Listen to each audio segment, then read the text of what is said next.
আলহামদুলিল্লাহ রাব্বিল আলামিন। সম্মানিত মসজিদের সভাপতি মহোদয়, মুসল্লিয়ানে ইকরাম, মুরব্বিয়ানে ইকরাম, যুবক ভাইয়েরা, ছোট ছোট ভাইয়েরা, মাসুম সোনার মালিকেরা, মহান রব্বুল আলামিনের দরবারে শুকরিয়া যে মহান রব্বুল আলামিন গত বছরের জিলহজ মাসের প্রথম জুমা থেকে এই বছরের জিলহজ মাসের প্রথম জুমায় জুমার নামাজ পড়ার নিয়তে যে আল্লাহ আমাদেরকে একত্রিত করলেন, ওই মালিকের দরবারে শুকরিয়া আদায় করি, সকলে বলি আলহামদুলিল্লাহ। বিশ্বকবি মানবতার উম্মতের কান্ডারি ইমামুল মুরসালিন সাইয়্যিদুল মুরসালিন শফিউল মুজনাবিল হাবিবিল কিবরিয়া বিশ্ব নবীর উপর দরুদ ছেড়ে দেই, সকলে বলি সাল্লাল্লাহু আলাইহি ওয়াসাল্লাম। কথা অনেকগুলো, সময় অল্প, ভূমিকা ছাড়াই কিছু কথা বলে দেই। আমলের নিয়তে বলবো এবং আমলের নিয়তে শুনবো ইনশাআল্লাহ। বলেন না ইনশাআল্লাহ। খুব দামি দামি কয়েকটা কথা হবে, একটু দিলের কান দ্বারা শুনি, দিল মন দিক থেকে ফিরিয়ে নিয়ে একটু কোরআন হাদিসের কথাগুলোর দিকে ফিরিয়ে দেই। জিলহজ মাসটা হলো অনেক দামি মাস। এই মাসের মধ্যে একটা দিন আছে, দিনটার নাম হলো 9 জিলহজ।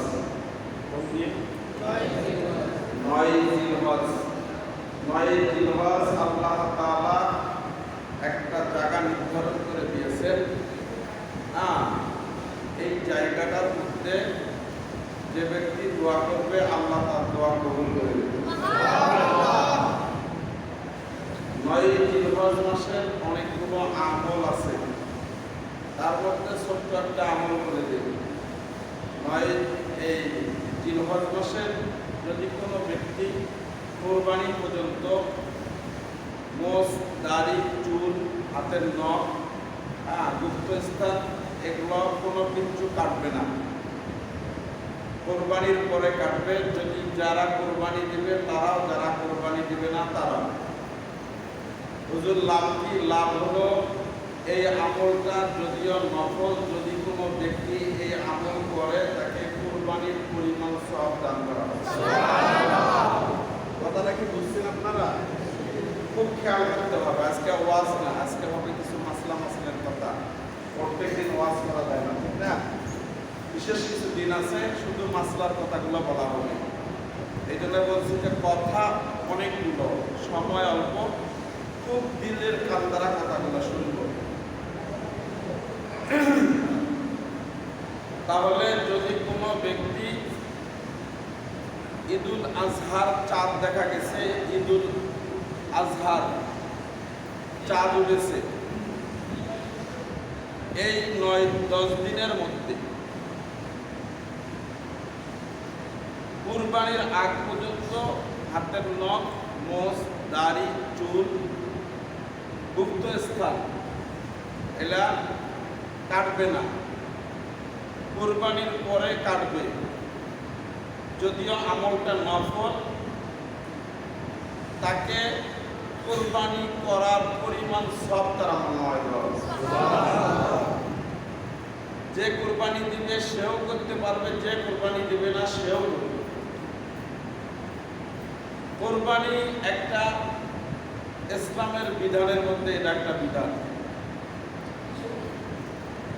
আর এই কুরবানিটা হলো আপনার আমার জাতির পিতা ইব্রাহিম আলাইহিস সালামের সুন্নাহ। এই কুরবানি দুনিয়াতে আল্লাহ যত নবী পাঠাইছেন, আখিরি জামানার পয়গম্বর ছাড়া, উনি ব্যতীত দুনিয়াতে যত পয়গম্বর এসেছেন সবচেয়ে বেশি পরীক্ষা দিয়েছেন হযরতে আল্লাহর খলিল ইব্রাহিম আলাইহিস সালাম। শুরু থেকেই, জন্মলগ্ন থেকেই তার পরীক্ষা শুরু হয়েছে, শেষ পর্যন্ত তাকে পরীক্ষা দেওয়া হয়েছে। জন্মের সময় যখন উনি বাল্য, গত জুমার বয়ান এখান থেকেই শেষ করে দিয়েছিলাম। মায়ের পেটে আছেন, এরপরেও মায়ের পেটে থাকা অবস্থায় সে বিপদের হালতে আছেন। যদি জানতে পারে নমরুদ, তাহলে মাকেও মারবে, সন্তানকেও মারবে। কথা বলেন নাই? কিন্তু আল্লাহ তাআলা দিয়েছেন নমরুদের প্রধান সেনাপতির স্ত্রীর গর্ভের মধ্যে আল্লাহর খলিলকে। সুবহানাল্লাহ। আস্তে আস্তে মা বুঝতেছে আমার পেটে সন্তান, যদি সন্তানটা কন্যা হয় তাহলে তা ভালো, যদি ছেলে হয় তাহলে তা আমারও মাইরা ফেলাবে, আমার সন্তানকেও মাইরা ফেলাবে। কি করবো এখন? সময় হয়ে গেছে, মা চলে গেছে পাহাড়ি জঙ্গল এলাকায়। পাহাড়ি এলাকায় যা পাহাড়ের গর্তের ভিতরে সন্তানকে প্রসব করেছে। কোথায়? গর্তের ভিতরে সন্তানকে প্রসব করে ওখানেই রাখছেন। আচ্ছা বলেন তো দেখি, শিশু বাচ্চাকে আমরা পারলেখানে আইসিইউতে থুয়ে দিই, ঠিক না? ঠিক। নবজাতক শিশুকে ভালো থাকে তো না, যেখানে থাকলে ভালো হবে ওই জায়গার মধ্যে রেখে দেই, নিরাপত্তা একটা জায়গায়, যেখানে আলো বাতাস ঠান্ডা কম, ভালো সুরক্ষিত জায়গার মধ্যে, ঠিক না? ঠিক। কারণ আল্লাহ তাআলা সন্তানকে তো মায়ের গর্ভে এমন ভাবে রাখে যে আমরা দুনিয়াতে যেমন কোনো পর্দা দিয়া ভালো একটা জিনিসকে রেখে দেই, আল্লাহ তাআলা মায়ের গর্ভে সন্তানকে এমন 3টা পর্দার ভিতরে রাখে যেখানে কোনো ধরনের জীবাণু যাওয়ার সম্ভাবনা নাই। তিনি হলেন সেই আপনার আমার আল্লাহ, যে আল্লাহ মায়ের গর্ভের থেকেও আপনাকে হেফাজতে রেখেছে। এখন ভূমিষ্ঠ হয়ে গেছে সন্তান, সন্তানকে রাইখে 2 দিন চলে গেছে, 3 দিনকে দিন। এখন তো স্বামীও খুঁজবে, অন্য বাড়ির লোকেরাও খুঁজবে যে চলে গেল কোথায়। হ্যাঁ, আজল কুমারের স্ত্রী গেল কোথায়, প্রধান সেনাপতির স্ত্রী গেল কোথায়, খুঁজবে। 3 দিনকে দিন এক পাথরের উপর রাইখা, ওই গর্তের ভিতরে একটা পাথর দিয়েছে, ওই পাথরের উপরে, গর্তের ভিতরে পাথরের উপরে সন্তানকে শোয়াইয়া, পাথর গর্ত থেকে বাড়াইয়া পাথর দিয়ে গর্তের মুখ বন্ধ করে দিয়া বাড়িতে চলে আসে। আল্লাহ তাআলা জিবরিলকে ডাক দেয়া বলেন, জিবরাইল, আমার খলিল পাহাড়ের গর্তের ভিতরে অনাহারে থাকবে, আমার আল্লাহর এটা সহ্য হবে না। যাও, যায়া আমার খলিলের আঙ্গুলের 5টা আঙ্গুলের মধ্যে 5টা খানার ব্যবস্থা করে দিয়ে আসো। খানা কয়টা? আঙ্গুলের ভিতরে খানা দিয়েছেন আল্লাহ 5টা। এক একটা আঙ্গুলের মধ্যে এক একটা খানা দিয়েছেন। এক আঙ্গুলে দিয়েছেন মধু, দুধ, এক আঙ্গুলে দিয়েছেন মধু, এক আঙ্গুলে দিয়েছেন শরবত, এক আঙ্গুলে দিয়েছেন পানি। সুবহানাল্লাহ। দেখেন না ছোট বাচ্চারা আঙ্গুল চুষে, সেটা ছোট বাচ্চা আঙ্গুল যতই বেশি চুষবে, আপনি আল্লাহ রাস্তায় গেলে ভিতরে রাখেন, ওখানে রাখেন, সমস্যা নাই। ছোট বাচ্চা, আমার দিকে তাকান, ছোট বাচ্চা যতই আঙ্গুল বেশি চুষবে ততই বাচ্চার স্বাস্থ্য দিক দিয়ে ভালো হয় না মন্দ হয়? ভালো হয়। স্বাস্থ্য আরো নাদুস নুদুস হয়, ঠিক না? ঠিক। স্বাস্থ্য আরো কি হয়? নাদুস নুদুস হয়। বসেন, বসেন, এখানে বসেন।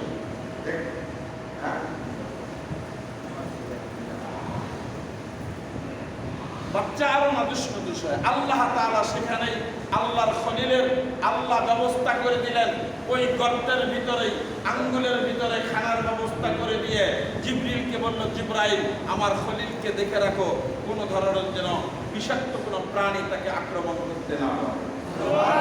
অন্য বাচ্চারা 1 মাসে একটা বাচ্চা, দুনিয়ার জমিনের মধ্যে 1 মাসে একটা বাচ্চা, একটা রওয়ায়াত আছে 1 বছরে দুনিয়ার একটা বাচ্চা যে পরিমাণ হয়, আল্লাহ তাআলা তার খলিলকে একদিনে তত বড় করে দিয়েছেন।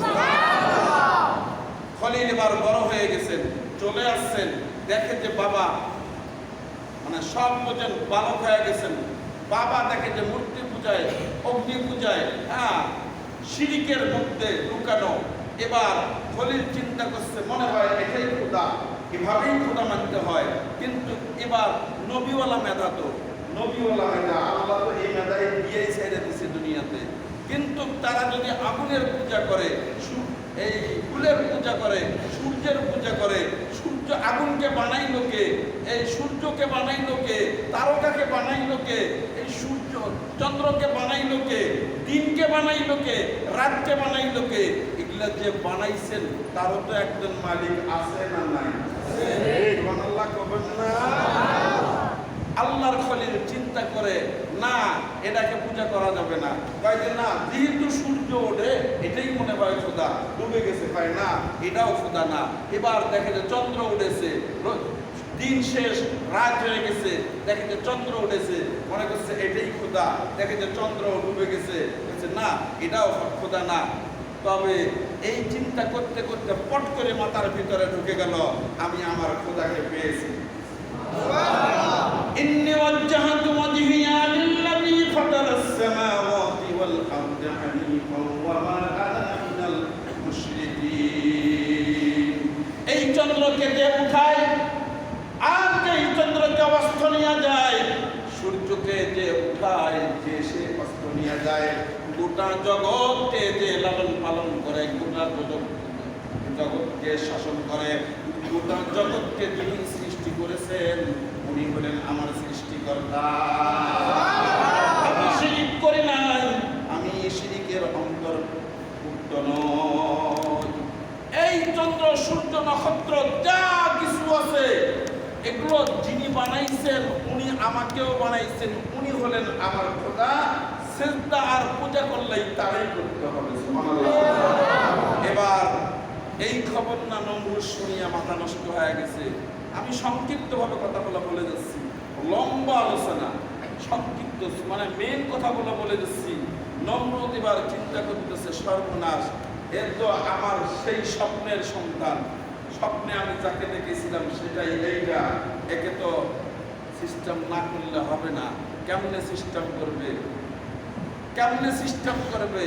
এবার ইবলিস আসি বলল নমরুদকে, বুদ্ধি দিল, বুদ্ধিটা দেয়, বুদ্ধি দিল অগ্নি শিকার একটা ব্যবস্থা করো। 6 মাস 3 মাস বা 6 মাস অগ্নি পূজা করছেন, আগুনকে মানে উত্তপ্ত করছেন, এমন উত্তপ্ত হয়েছে যে 70 মাইল উপর দিয়ে কোনো যদি পাখি যাইত ওই আগুনের তাপে ওই পাখিতে পুরে ছাই হয়ে ওই আগুনের গর্তের মধ্যে পড়ে যেত। এত মানে উত্তপ্ত করেছিল আগুন, এত উত্তপ্ত করেছিল আগুনকে। করার পরে এবার বলল যে এখানে একটা মেলার ব্যবস্থা করো, মেলার ব্যবস্থা করো, আর এই মেলার মধ্যে ইব্রাহিমকে দাওয়াত করো তার বন্ধু দিয়া। না, দাওয়াত যখন করতে গেছে তখন ইব্রাহিম আলাইহিস সালাম বলছে যে দোস্ত তুমি যাও, আমি অসুস্থ। মানুষ 2 প্রকারে অসুস্থ হয়, কয় প্রকারে? একটা হলো মানসিক অসুস্থ আর একটা হলো শারীরিক অসুস্থ। ইব্রাহিম আলাইহিস সালাম ওই সময় ওই মুহূর্তে মানসিকভাবে অসুস্থ ছিলেন। কেমন? যে বাবা হয়ে সন্তান নিজেই দেখতেছে বাবাই কি মূর্তি পূজার ভিতরে ডুবে রয়েছে, শিরিকের মধ্যে ডুবে রয়েছে। আমার বাবার তো মৃত্যু হবে, আমার বাবার মৃত্যু হলে তো আমার বাবা জাহান্নামে যাবে, এই পুরা জাতি জাহান্নামে যাবে, পুরা কওম জাহান্নামে যাবে। এই জাতিকে এই শিরিক থেকে কেমনে ফিরানো যায় এই চিন্তায় সে মানসিকভাবে অসুস্থ ছিলেন। উনি মেলাতে যান নাই। সবাই মেলাতে গেছে, মেলার থেকে আসবে আর হলো পুষ্কুনিতে শরীর ডুব দিয়া ওইটা বাইতুল্লাহ শরীফ তওয়াফ করবে, এটা হলো ওই সময়ের কাজ। কিন্তু মেলায় যখন সবাই চলে গেছে, যাওয়ার পরে বাইতুল্লাহ শরীফের ভিতরে খানায় কাবার ভিতরে 360টা মূর্তি ছিল। হযরত ইব্রাহিম আলাইহিস সালাম, এখানে অনেকগুলো শিক্ষণীয় বিষয় আছে। ইব্রাহিম আলাইহিস সালাম হাতের মধ্যে একটা কোরআন নিয়ে 360টি মূর্তির 359টি মূর্তিকে কোরআন দিয়ে বাইরিয়া বলতেছে যা আল হক ওয়া হাকাল বাতিল ইন্নাল বাতিলা কানা জাহুকা। আল্লাহু আকবার। এই কথা বলতেছে আর মূর্তিগুলো ভাঙতেছে যে বাতিল পতিত হবে, হক প্রতিষ্ঠিত হবে। সুবহানাল্লাহ। হচ্ছে কি হচ্ছে না? হ্যাঁ, আপনি যতই যান না কেন, শুনেন, আপনার পায়ে হাত, আমি কারো ছোট ভাইয়ের মতো অথবা কারো ছেলের মতো আপনি জাহান্নামের দিকে চলে যাচ্ছেন, এটা আমার কষ্ট লাগে।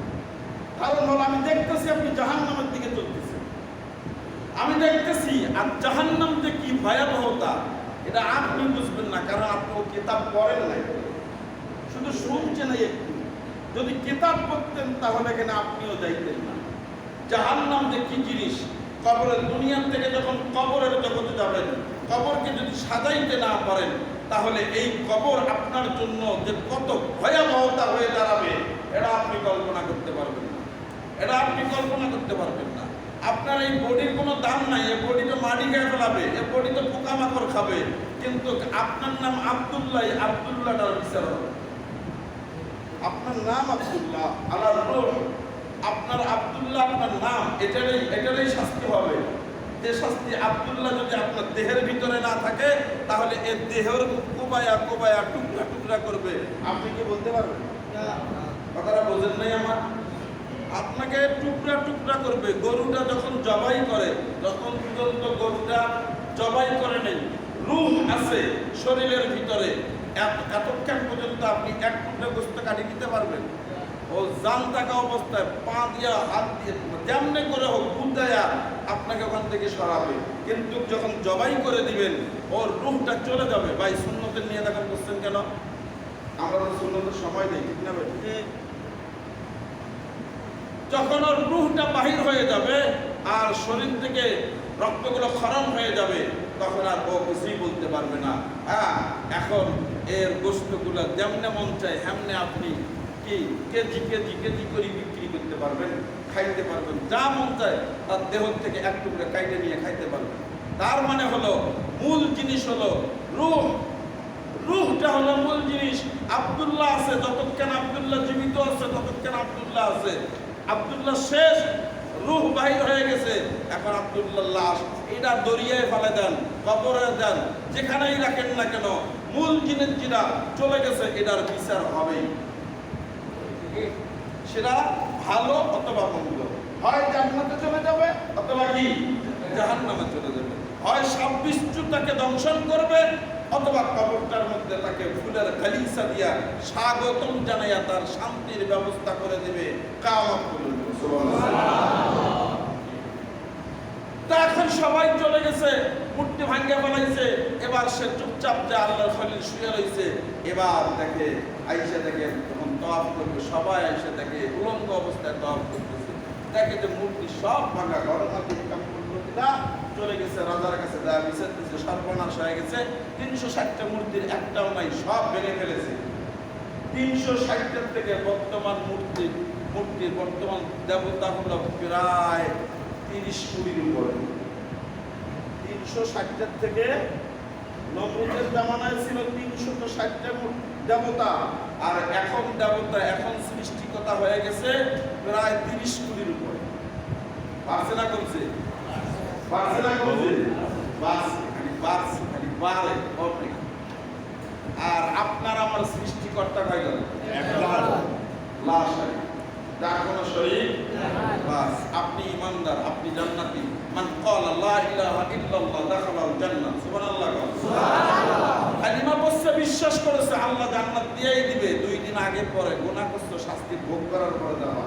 কিন্তু কালিমা পড়ছে, আপনার পায়ে হাত, আমি আপনাকে কখনো টার্গেট করিয়ে বলতেছি না বা আপনাকে কখনো মেনশন করে বলতেছি না, খোদার কসম যার কাছে আমার রূহ, আমার জীবন, তার জাতের কসম, আপনি জান্নাতের দিকে চলে যান। এই জন্যই 2টা কথা আপনাকে শোনায়া দেই যে বাজান ভাই, এই বিষয় রাস্তা এটা নয়, রাস্তা হলো এটা। আপনি কালিমা পড়ছেন, নামাজও পড়েন, কিন্তু আপনার দিলের ভিতরে চখলখুরি আর মুনাফিকি, এই কি জান্নাতে যেতে পারবে না? কাফের জান্নাতে যেতে পারবে না। মুনাফিক জান্নাতে যেতে পারবে না, শুধু পারবে না নয়, মুনাফিকের স্থানটা হলো হাবিয়া নামক একটা দোজক আছে, সবচেয়ে ভয়াবহতার দোজক। এটার ভিতরেই তার স্থান, চিরস্থায়ী জাহান্নাম। আল্লাহ রাসূল সাল্লাল্লাহু আলাইহি ওয়াসাল্লাম বলেন, কাফেরের দ্বারা ইসলামের যতটা ক্ষতি হবে না, তার চেয়ে আমার আশঙ্কা হয়, বেশি ভয় হয় মুনাফিকের দ্বারা ইসলামের যত ক্ষতি হবে। আল্লাহ তাআলা আমাদের সবাইকে দিলকে পরিষ্কার বানাইয়া ইমানদার দিল বানাইয়া দেন। জোরে আমিন বলেন।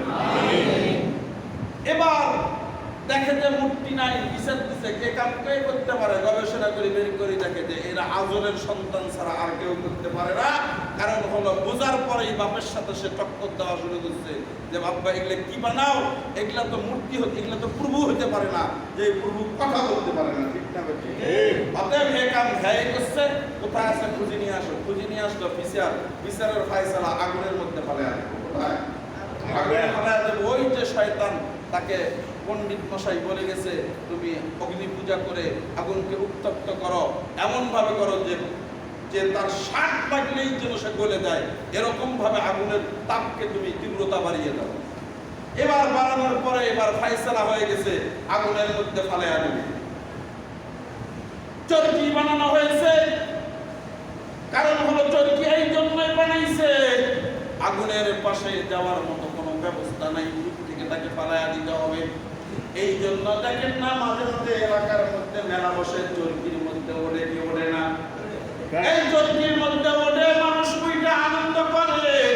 চরকির মধ্যে উঠানো হারাম, আপনি উঠবেন না, আপনার সন্তানকেও উড়াবেন না। এরপর সামনে আরেকটা কথা আছে, মা বোনদের ব্যাপারে কথাটাও বলে দিয়ে যাব।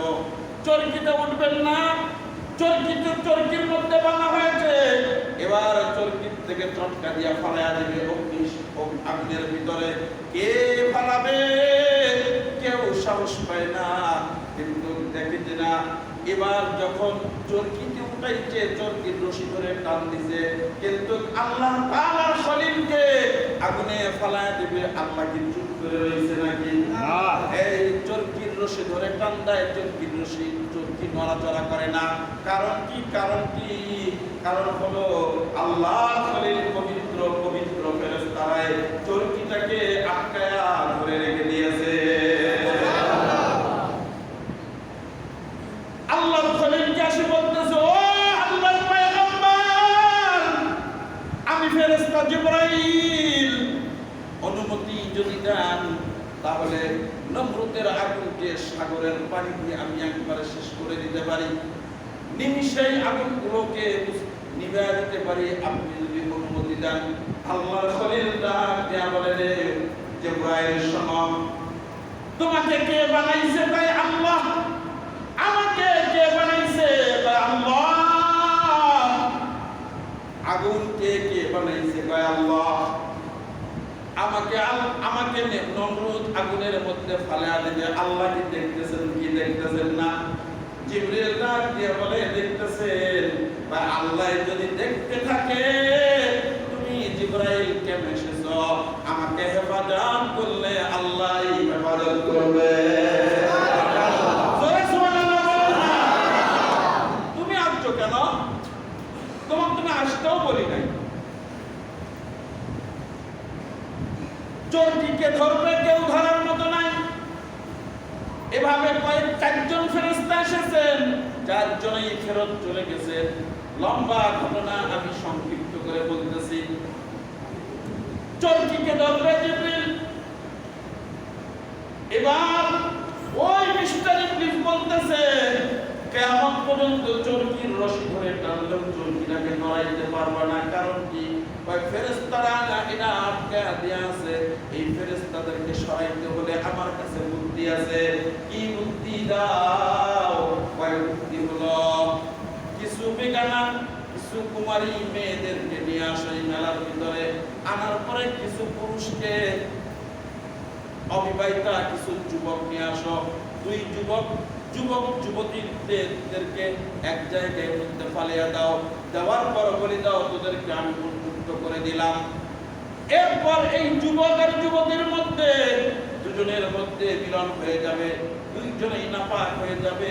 নাপাক অবস্থায় তাদের হাত দ্বারা চরকিটা ধরাইবা, চরকির রশি ধরাইবা, তখন ফেরেশতারা চলে যাবে। যুবক যুবতীর মধ্যে এবার অবৈধ মিলামিশা হয়ে গেল। কিন্তু কে কোন মেয়েটা অবৈধ মিলামিশা করলো, এটার একটা চিহ্ন থাকার দরকার। নমরুদ ওই সময় তাদের কপালের মধ্যে এক একটা করে লাল টিপ দিয়ে দিলেন। এটা হলো এই পেট থেকে যদি কোনো সন্তান হয়, সন্তানটা যার সন্তান হবে, অবৈধ মিলামেশার সন্তান। মুসলমান মানব আমাদের মধ্যে কিছু মুসলমান না আছে, এরাও প্রদর্শনী করার জন্য কপালের মধ্যে টিপ দেয়। তুমি মুসলমানের কন্যা হইয়া, মুসলমানের সন্তান হইয়া কপালে টিপ দিবা, তার মানে হলো নমরুদের দলের অন্তর্ভুক্ত তুমি হয়ে যাওয়া। ঠিক না ভাই? এই কাজ করাবেন না, করবেন না। আল্লাহ সবাইকে আদায় দান। এবার চরকির রশিকে ধরবে না, খুঁজে পাওয়া যাচ্ছে না। নমরুদ ডাইরেক্ট অর্ডার করে ফেলল, এই আদর, তোমাকে এই চরকির রশি টান দিতে হবে। এবার ওই নাপাক মানুষগুলোকে যখন কাছে আনি রশি ধরাইয়া দিল, রহমতের ফেরেশতারা চলে গেছে। আদর কুমার আস্তে করে চরকির রশিটা ধরে টান দিয়েছে। আল্লাহর খলিল ওই দিন বলেছিল,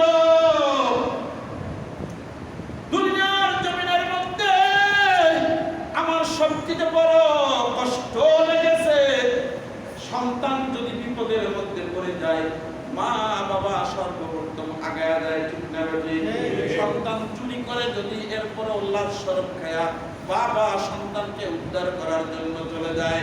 সন্তান যত বড় অপরাধ করে বিপদে পড়ুক না কেন, বাপ মা আগেই সর্বপ্রথম সন্তানকে উদ্ধার করার জন্য চলে যায়। আল্লাহর খলিল বলতেছে, আমি এমন বিপদের মধ্যে পড়ে গেছি, আর ওই বিপদের উৎসাহ বাড়িয়ে দিয়েছে আমার বাবা। আমার বাবা যখন চরকি রশিটা ধরে টান দিয়েছে, আর টান দেওয়ার সঙ্গে সঙ্গে আমি আমার মালিককে ডাকতে বললাম, মালিক, দুনিয়ার জমিনের মধ্যে সন্তান বিপদে পড়লে মা বাবা এগিয়ে যায়, কিন্তু মালিক, আমার বাবা তো আমাকে আরো বিপদের মধ্যে ফালিয়ে দিচ্ছে। ওরে মালিক, তুমি ছাড়া আমার কোনো উপায় নাই। আল্লাহ ডাক দিয়ে বলেন, ও আমার খলিল, চিন্তা করতে হবে না, আমি আল্লাহ আপনার পাশে আছি, চিন্তা করবেন না। যখন বাপ হয়ে সন্তানের চরকি রশি টান দিয়া আগুনের মধ্যে ফেলাইয়া দিয়েছেন, আল্লাহর খলিল আগুনে পড়ার সঙ্গে সঙ্গে আল্লাহ তাআলা আগুনকে হুকুম করলেন, কুল্লা ইয়ানারু কুনি বারদাহু ওয়া সালামান আলা ইব্রাহিম। আগুন সাবধান হয়ে যা, সাবধান, আমার খলিলের একটা পশম পুরবি না। সুবহানাল্লাহ। আমার খলিলের একটা পশম পুরবি না, সাবধান হয়ে যা। খবরদার, খবরদার, এমন ভাবে ঠান্ডা হয়ে না, আমার খলিল যেন তোমার ভিতরে কষ্ট পায়। ঠান্ডায় ঠান্ডাও না, গরমও না। সুবহানাল্লাহ। ঠান্ডাও না, গরমও না। 40 দিন পর্যন্ত আল্লাহ তাআলা তার খলিলকে আগুনের ভিতরে রাখলেন। সেখানেই জান্নাতি খানার ব্যবস্থা আল্লাহ করে দিলেন।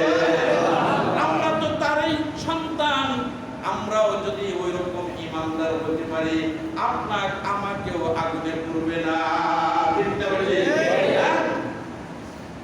ওসমান হারুনি যেমন আগুনের ভিতরে গিয়েছিলেন, কোন জুমায় যেন বয়ানটা করেছিলাম, ওসমান হারুনি যখন আগুনের ভিতরে চলে গিয়েছিল, আগুনের ভিতর থেকে বলেছিল, আল্লাহ, আমি তো খলিলের সন্তান, আল্লাহ, খলিল যদি আগুনে না পড়ে আমি তার সন্তান হয়ে কেন আমাকে আগুন করবে? আমার বিশ্বাস আমাকে আগুন করবে না। কথা বলেই দিছে সাহেব, দীর্ঘ সময় আগুনের ভিতরে তাইকা অগ্নি পূজকেরা দেখতেছে যে সে আগুনের ভিতরে তাদের একটা সন্তান নিয়ে নামছে।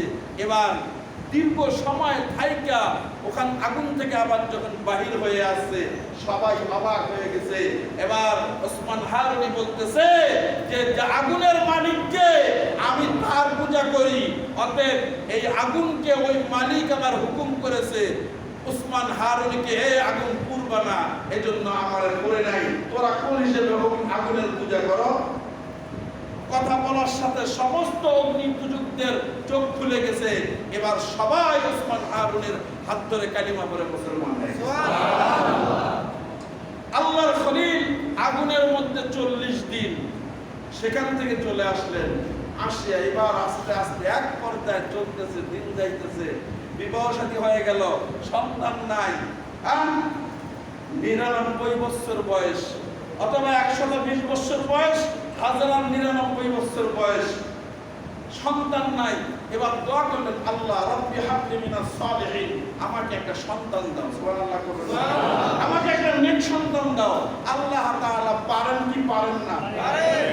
আল্লাহ তাআলা 90, 100, 400, 200 বছরেও সন্তান দিতে পারেন কি পারেন না? পারেন। আল্লাহ ইচ্ছা করলে সন্তান দিবেন, ইচ্ছা করলে সন্তান দেবেন না, ইচ্ছা করলে শুধু ছেলে দিবেন, ইচ্ছা করলে শুধু মেয়ে দিবেন, ইচ্ছা করলে ছেলেও দেয় মেয়েও দেয়, কোন খাজা বাবা দিতে পারে। কথা বলেন না কেন? হ্যাঁ, ফটিকছড়ি গেছিলেন, ফটিকছড়ি গেছিলেন, বাইজিদ মুস্তাফির মাজার গেছিলেন, হ্যাঁ, এরপর শাহজালাল শাহপরানের মাজার গেছিলেন। রুটি দেয়, যদি একবারে খাওয়ায় তাহলে বলে পোলা হইব, আর যদি 2 বারে খাতে মেয়ে হয়। আমি নিজে দেখিয়েছি, রুটি দিছে, এরকম বন রুটি দিছে, ওই যে কচ্ছপ, এই বিশাল বিশাল কচ্ছপ আছে, কচ্ছপের মধ্যে যে মুখের মধ্যে ডাল দিছে, যদি একবারে খাওয়া তাহলে পোলা হইব, আর যদি 2 বারে খায় তাহলে মেয়ে হইব। ঠাস করে হাত ধরে ফেলছিলাম, ধরে গেলাম, ভাই কি করলেন, কচ্ছপকে খাইতে দিলেন? বাবু জি হুজুর কি কমু, আর দেই বেড়া, চোখ দিয়ে পানি ছেড়ে দিছে। কান্দেন কেন? 22 বছর বিয়ের বয়স, আল্লাহ অনেক সম্পদ দিয়েছে, কিন্তু বংশের মধ্যে বাতি জ্বালার মতো আল্লাহ দেয়। তাহলে কি করলেন? যে মনটাকে বুঝাইতে পারলাম না। আমাকে অনেক জনে বলছে যে কচ্ছপকে খাওয়ান দিলে নাকি আল্লাহ পোলা দেয়, এই জন্য কন্ট্রোল দিলাম। হুজুর দোয়া করি, একবারে খায় ফেলাইছে, আল্লাহ মনে হয় একটা পোলাই দিল। বললাম যে এই আকীদা দিল থেকে উঠিয়ে ফেলান, তওবা করেন। আর আপনাকে একটা আমি দোয়া শিখি দেই, এই দোয়াটা পড়া আর 1 বোতল পানি আনেন, আমি ফুদিয়ে দেব, আর আপনার স্ত্রীকে ওই দোয়া পড়তে বলবেন, আপনি ওই দোয়া পড়বেন। আপনি টানা 40 দিন পড়তে থাকেন আর দোয়া করতে থাকেন, আপনাকে আল্লাহ সন্তান দিয়ে দেবে। কি দেবে না? দেবে। যদি আল্লাহর কাছে চাওয়া হয়, আল্লাহ দেয় কি দেয় না? বাস এই ইয়াকিন থাকতে হবে। কোন পীর, কোন মাখলুক কিছু করতে পারে না, মাখলুক সন্তান দিতে পারে না, মাখলুক রিজিক দিতে পারে না, মাখলুক হায়াত দিতে পারে না, মাখলুক আপনাকে সুস্থতা দিতে পারে না। এ সমস্ত নিয়ামতের অধিকারী কে? আল্লাহ। বলেন কে? আল্লাহ সুবহানাহু ওয়া তাআলা। অতএব মাখলুক থেকে দিল উড়িয়ে ফেলবেন, খালেককে অন্তরের মধ্যে বসায় দিবেন, সব পরিষ্কার হয়ে যাবে। ঠিক না? আল্লাহ সবাইকে কবুল করুন, সবাই বলে আমিন। বাস সন্তান হয়ে গেল, এবার আল্লাহর হুকুম হয়ে গেল, দাও তাকে বনবাস দিয়ে দাও। শিশু বাচ্চাকে এবার বনবাস দিয়ে দিলেন। বলেন যে কি এক বিপদ না আল্লাহ, কার হুকুম? আল্লাহর হুকুম দিয়ে দিছে বনবাস। হাজারাকে আর ইসমাইলকে রাখি আসলেন। যখন রাখছেন ওই এলাকার মধ্যে কোনো মানুষ তো দূরের কথা, কোনো পশুও ছিল না। মানুষ তো দূরের কথা, কোনো পশু ছিল না।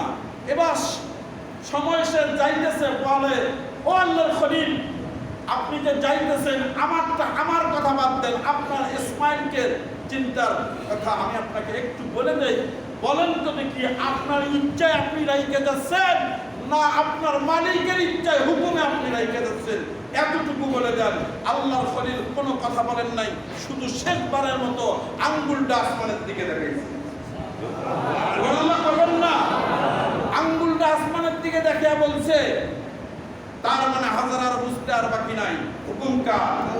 বলছে যে ও স্বামী, আপনি চলে যান, মালিকের হুকুম ব্যবস্থা আমার মালিকই করবে।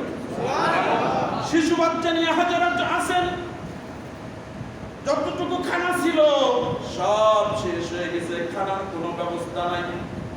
এবার কোনো খানা নাই, নিজের চিন্তা করতেছে না।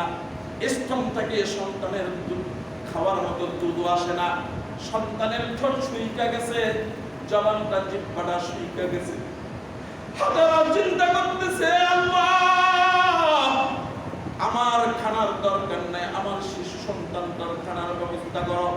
এই তো হাজারা তো শুরু করে দিলেন সাফা মারওয়া, দৌড়াচ্ছে একবার সাফার দিকে, ওখান থেকে ফিরিয়ে দৌড়াচ্ছে মারওয়ার দিকে, দৌড়াচ্ছে, দৌড় আর দৌড়, থামে না দৌড়।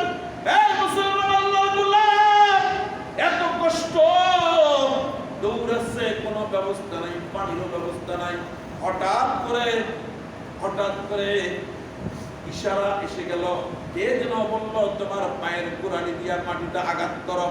আঘাত হয়ে গেল, পানি হঠাৎ করে বাইরে হওয়া শুরু হয়ে গেল, এমন ভাবে বকলায় পানি উঠতেছে।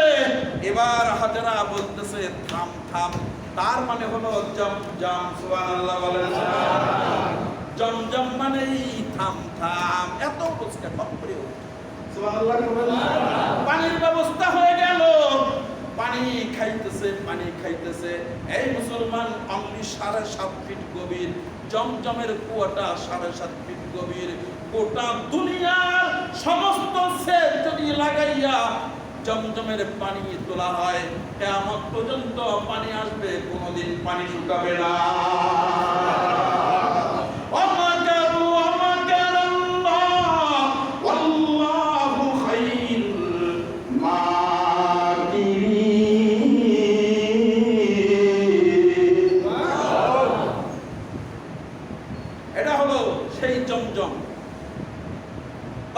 এখানে হাজারা বসবাস শুরু করে দিলেন। ওই যে ব্যবসায়ীরা যায় আসে, দেখে যে পানি পাওয়া গেছে, তখন এনে বলছে যে আমাদেরকে একটু পানি দেওয়া যাবে। হাজারা তখন শর্ত দিয়েছিল, পানি দিতে পারি, এখানেই তোদেরকে বাড়ি ঘর করে বসবাস করতে হবে। বসবাস করতেছে, চলতেছে, দিন যাইতেছে। বাস দীর্ঘদিন পর এবার ইসমাইল যখন মোটামুটি বালক হয়ে গেল, এবার হুকুম হয়ে গেল, স্বপ্নে দেখলো ইব্রাহিম সন্তানকে কুরবানি করতেছে, জবাই করতেছে। এবার রওনা করলেন আবার ইসমাইলের বাড়িতে, চলে আসলেন দীর্ঘদিন পর। আসার পরে দেখে আর ওটা ওই মরুভূমি নাই, দেখে যে একটা মহল্লা হয়ে গেছে। সুবহানাল্লাহ। একজনকে ডাক দিয়ে বলে, রে বাজান শুনো, ইসমাইলের রুম কোনটা, ইসমাইলের বাসা কোনটা? দেখে বাসা দেখা দিল, ওইটা হলো ইসমাইলের বাসা। এবার ঘরের সামনে যে ডাক দিতেছে, বাবা ইসমাইল। মাকে রাইকে বাবা ইসমাইল টাস করে বাইরে হইছে। বাবাকে চিনে নাই, না চিনিয়া কিন্তু একটা জিনিস চিনতে, দেখে বাবার শরীরের মধ্যে যেই জামাটা, ওই হুবাহু একটা এরকমই জামা ঘরের মধ্যে লটকানো। ওই ঘরের ওই জামার থেকে মায়ের ঘ্রাণ নাই, জামার সাথে মা প্রেম বিনিময় করে। দেখা এবার বলতেছে, এরকম জামা তো একটা আমার ঘরে আছে, আমার মা এই জামার সাথে প্রেম বিনিময় করে, মাঝে মাঝে জামার থেকে ঘ্রাণ নেয়। কে আপনি বলেন তো? এবার আল্লাহর খলিল বলতেছে, ইসমাইল আমি তোমার বাবা ইব্রাহিম।